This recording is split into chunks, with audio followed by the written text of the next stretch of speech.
University of Tennessee. My presentation is on linking acceleration mechanics and performance training. And basically, overall, it's an attempt to kind of bridge what I learned through my graduate research in spring mechanics, and then what I've done as an athlete and as a coach in speed training.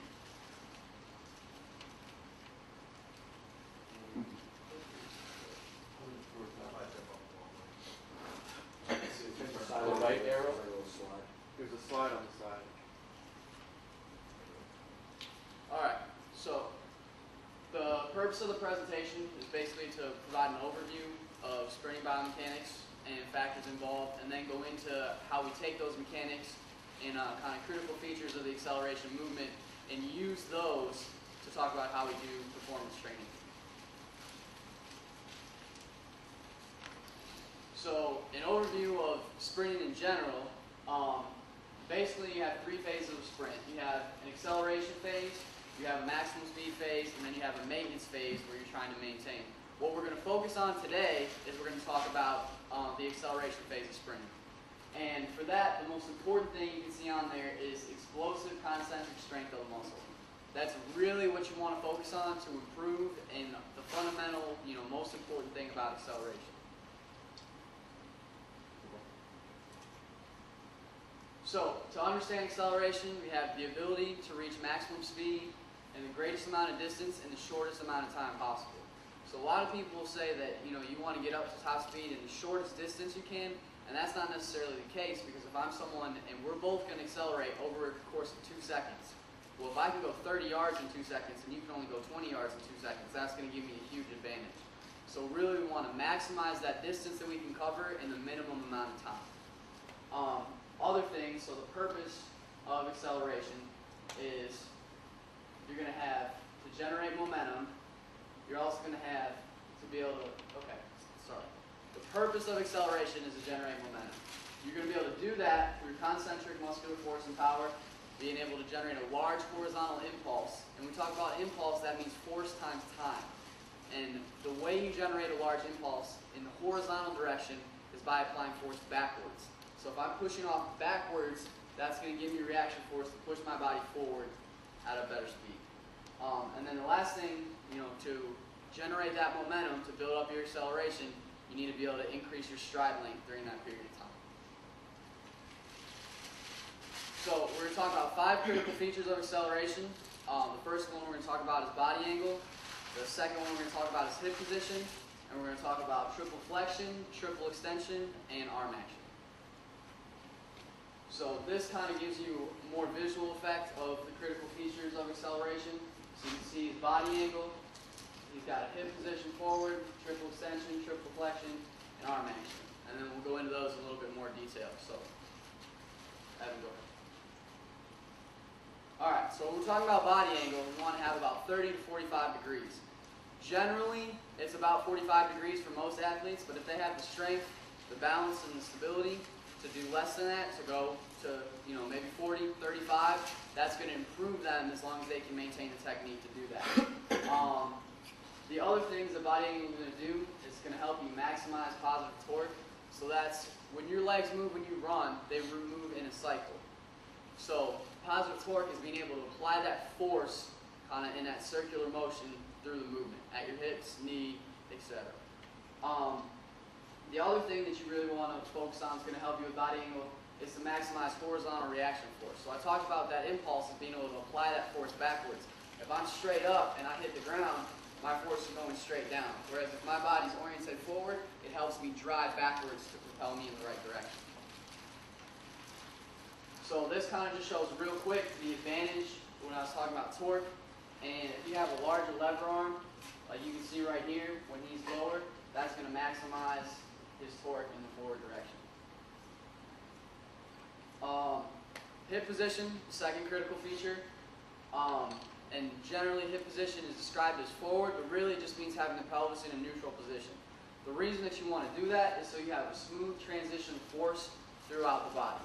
So if I can transmit my force from my legs up through my core, into my arms, if all of that's linked together, it's going to help improve my acceleration. The other thing it's going to do is to help your hip flexor range of motion. Whereas if I'm hunched over and my back is out like this, my hip can only come up so far. Whereas if my body's in line, I'd be leaning forward, I have much increased range of motion, which gives me more room to create power while I'm sprinting.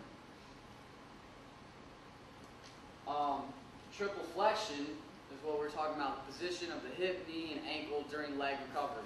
So that's when my leg is coming up during the sprint.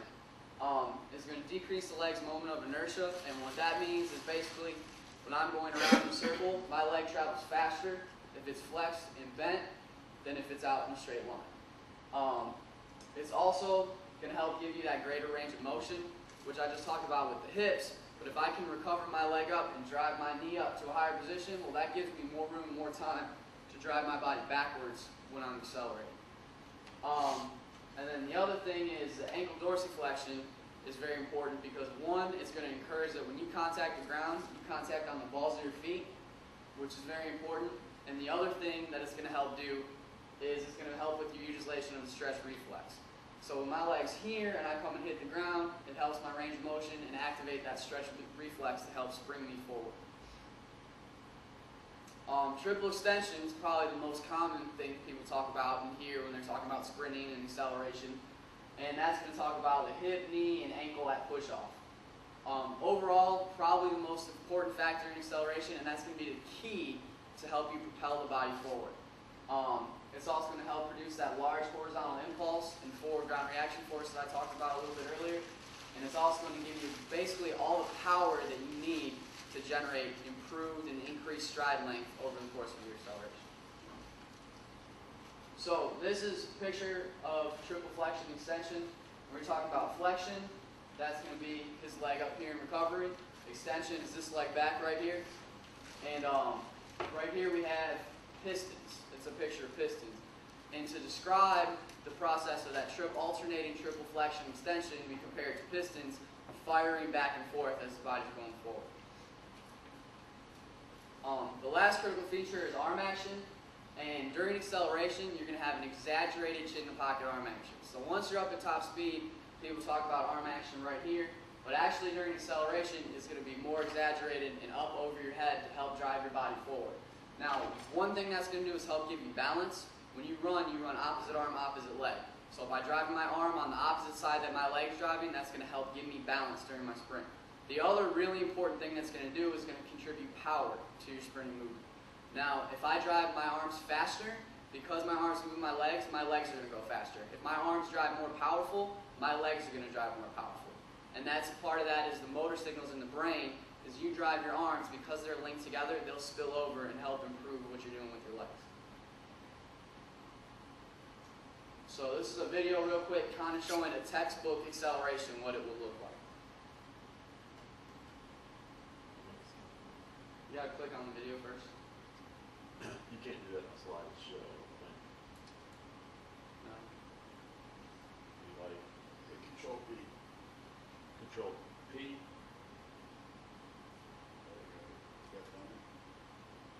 It's gonna take a minute at first because it's in slow motion, so we need to start. Just put little red dots on it. That's the one. Okay.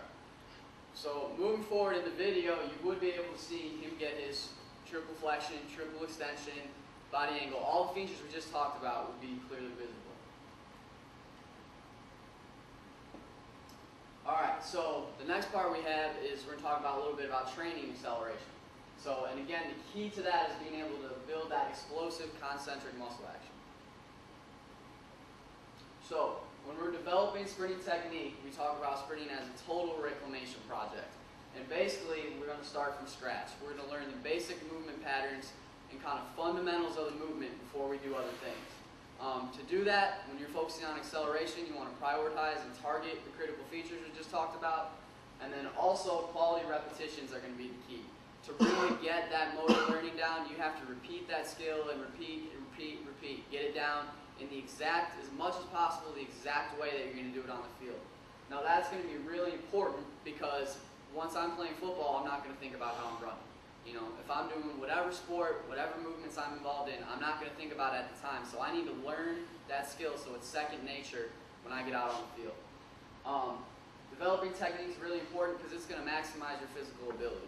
You know, if I'm really strong and I'm really fast and I have all these physical things going for me, my ability to sprint will ultimately be limited by my technique. Whereas if I have perfect sprinting technique, it allows me to maximize my physical talent that I've already have. And then the last thing is performance training to develop physical skills should be in stride with your technique. So on the other end of the spectrum, I might have great technique, but maybe I don't have that strength yet, or that power yet, or that speed to really be able to maximize it. So you need to supplement that training at the same time so those kind of develop together. So the goals of acceleration training, these are based on Lawrence Seagrave, and he's a former Olympic track coach. And basically you want to be able to generate force, you want to increase the rate of force production, you want to apply force in the proper direction, and you want to be able to apply force to the proper range of motion. And then overall, you want to do these the best as possible without compromising your overall technique. And more than anything else, what these 4 things are going to help you do is be able to build your stride length up while you're accelerating. So this graph shows acceleration and stride length, and what you can see on the graph is over the beginning part of a sprint, my stride length is increasing very, very dramatically. And it's going to kind of plateau out. So in the beginning of a sprint, when you're accelerating, stride length is really going to be that key factor to getting it going. Now, one thing about stride length is when you're training it with athletes, you can't really tell an athlete to consciously increase their stride length. If you do that, they're going to start reaching out in front of their body, and they're going to contact in front. And like we talked about before, they need to be able to push back against the ground to move forward. So rather than telling them really to lengthen their stride, we train these things like increased force production, increased rate of force production, and by training those variables, it will effectively increase their stride length because they're going to have more power to be able to project their body forward. So I have another video, which you probably won't be able to see, but basically what it's going to show is the benefit of your steps during a sprint. And if I'm accelerating over the course of 10 yards, I'm going to probably take 6 or 7 steps. Now, if I can take 6 steps in the time it would take me to go 7 steps, it's going to help improve my acceleration. So to simplify it, we'll do simple math real quick. If I'm trying to accelerate, and this isn't to scale, but just to prove a point, I guess. Let's say in 10 yards I take 3 steps, and it takes me 3 seconds. So it's taking me 1 second every single step. Now, if I can go that same 10 yards in 2 steps, maybe it takes me a little bit longer to generate that power to get there in 2 steps.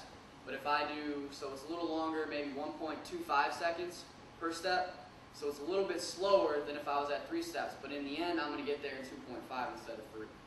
So this video, the video that was up, would just show the benefit of if I can cover 10 yards in 6 steps versus 7 steps, it's probably going to improve my sprint time. This slide shows important acceleration muscles. Won't get into the real specifics right away, but if you go to the next slide, you can see more of a visual illustration of the muscles that are going to be active during acceleration, most important. The really important ones are going to be those muscles for triple extension, and that's going to be your glutes, quadriceps, and calves. The other muscles that are really important are going to be the muscles of your core. That's really going to help, especially erector spinae. We're talking, rectus abdominis, obliques. Those are going to help stabilize and help you keep that body angle when you're trying to accelerate out. And then for the arms, you're going to have your muscles, your biceps, triceps, helping move from your shoulder to get that flexion and extension. All right. So we're going to go through resistance training real quick, and basically we're just talking about research shows that there's a strong correlation between acceleration performance and your maximum strength, especially in exercises like a squat that help mimic what acceleration is like in that triple extension. Overall, resistance training is going to be most effective. As far as training speed, resistance training is going to be most effective when you supplement it with the speed training program. So overall, I can't just lift weights and get faster. And on the other end, if I really just run and run and run, that's not going to help me get faster either. Because like I said, to improve things like stride length, you need to build up your strength and power to help improve those variables. So this is just going to go back to, if we're training on a force velocity curve, we need to train on both ends of the curve. To develop maximum strength, I need to be in the weight room. to operate at maximum speed, I need to be out on the track running as fast as I can. And this is just an example of a very, very specific resistance training exercise. Most of you guys have probably seen this before, but it's called a power runner. And basically it puts his body in a right angle, the correct angle for acceleration, about 45 degrees, and it helps him just practice that triple extension going backwards just as you would when you were accelerating. Plyometric and explosive training. Sprinting has been described as a series of ballistic movements series of movements in which the body launches forward as a ballistic projectile. Concentric jumping ability is strongly correlated to acceleration performance. And basically every time that I'm sprinting, I have a takeoff phase off the ground, and I'm going to be in the air. So it's going to be really important for my body to be able to, again, generate that force backwards and keep me moving through the air with every stride. Go back real quick. Overall, the benefits of explosive training and plyometric training, we say explosive and not necessarily plyometric because during acceleration, it's not so much working on that stretch reflex as it is that concentric force production to go forward. But you're going to have increased concentric force, you're going to have increased power, which we're talking about rate of force production, and then you will still have some improved stretch reflex while you're working on plyometric training for acceleration. So this kind of shows real quick on a picture how if you would train explosively, it would benefit you for acceleration or really any kind of speed activity. And what you can see here is there's 3 lines. This is someone who's untrained, this is someone who's heavy resistance trained, and then this is someone who's been trained for kind of explosive plyometric training. And what you see is at this time frame, 200 milliseconds, if you come up, this person right here has more force at this point in time. They have a faster rate of force production. At the end of the spectrum, if you're just doing heavy resistance training, your max strength will be better, but that speed at these windows, as if you were running, is going to be improved. So this is just real quick exercises. This is a picture of a bounding exercise, a broad jump, which is going to help you jump forward for that 45-degree angle. Yeah, that's a picture of the and static box jumps. And the reason we do static box jumps is because, again, it's that concentric force pushing off. So if I'm sitting down on a box, it eliminates my stretch reflex and helps me just focus on that upward part of the jump. Very quickly, resisted sprinting, another good way to build acceleration. It's going to overload your natural sprinting action, which is why it's very important, because it's really, as far as being specific, it's one of the best things you can do. Common form is incline sprinting. You want to go about 25 to 30 degrees. It's great for training the critical features and muscles used for acceleration. There's a lot of research that shows if I'm running up a hill, it's going to activate my muscles very similar to how I want to when I'm coming out at a low acceleration. Also, you have sprint pushes and pulls, and that's using sleds, parachutes, bands, things of that nature.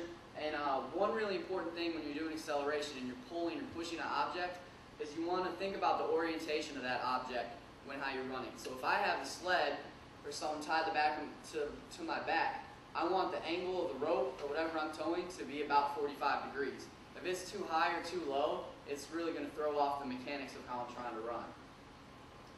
And then for those lows, about 15% of body weight are recommended, and that's just if you get too heavy, after that you start to compromise technique and it becomes a less specific form of training.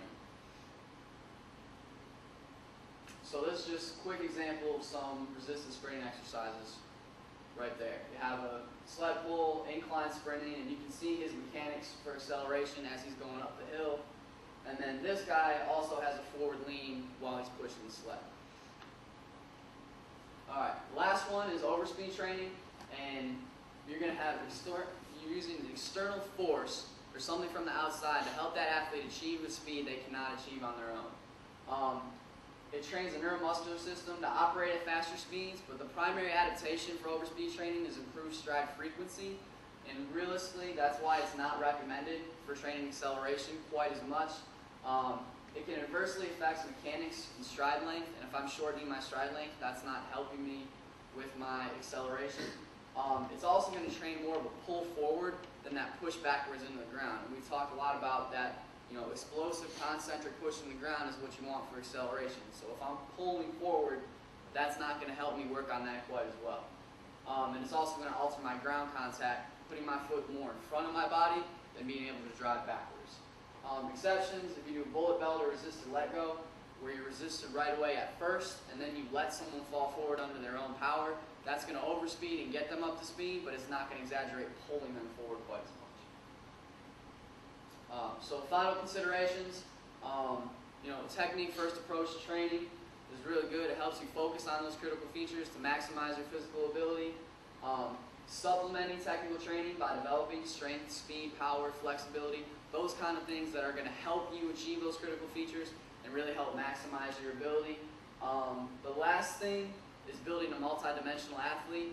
And when you think about that, yes, if you want to build acceleration, it's an important part of a lot of sports, but it can't be the only thing you do. We have to train, in a sport like football, we have to train agilities, we have to train change of direction, we have to be able to train at top speed. There's other factors involved, so you have to work on building a multi-dimensional athlete. This can't be your only focus of training. And then the last thing is training with a purpose. If you're doing an acceleration exercise, design it so that you're going to fit critical features and that you're going to work on something specifically versus, let's just go out and run. And then any questions?